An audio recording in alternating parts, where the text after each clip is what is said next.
No está claro el origen de la palabra ratafia. Hay algunas leyendas de Jacint Verdaguer que sostienen un poco lo mismo, ¿no? Que tres obispos estaban cerrando un trato y al cerrar pues brindaron con ratafia. Y lo hacían con una bebida que le había dado un campesino y que no sabían qué nombre ponerla y le ponieron ratafia.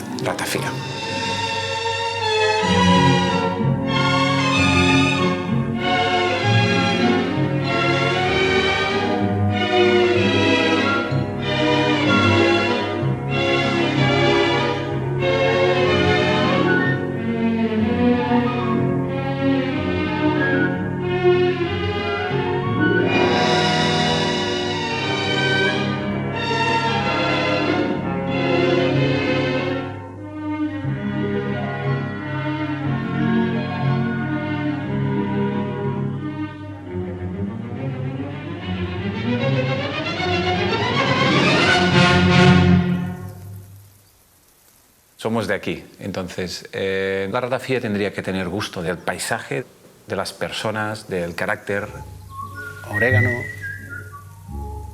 hinojo, tomillo, lavanda. Hemos recogido buena parte de las plantas más conocidas y aromáticas de todo el Mediterráneo. Mis inicios empezaron aquí. Yo vengo de dos familias de origen campesino, me crié teniendo huerta en casa, haciendo muchas labores de campo con toda la familia.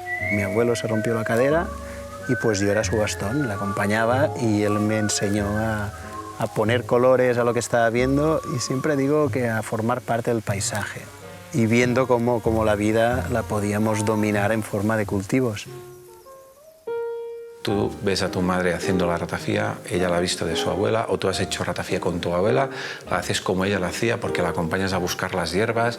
Sabes que en junio hay que recoger las nueces, se cortan de esta forma porque lo hacía ella.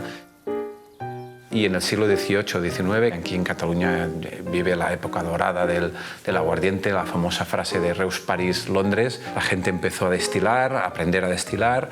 Una de las cosas que empezaron a hacer es a ponerle especies, hierbas, ¿no? Para pasar un poco mejor ese aguardiente. Pero en el periodo antes de la Guerra Civil, el sector del vino y del sector de los alcoholes baja en picado. Al final lo que nos queda es aquello que forma parte de nuestra vida. Y si pregunto a cualquier joven que ha tenido un abuelo, pues verá que muchos recuerdos van asociados a sus paseos por el campo y a poder identificar aquello que un poco hoy hemos olvidado, que es que todo esto forma parte de nosotros. Venimos además de una tierra rural, donde mucha gente todavía tiene mucha conexión con el campo. Decía Josep Roca que es como una unidad de bosque embotellada. La ratafia tendría que tener gusto del sitio donde ha estado hecha.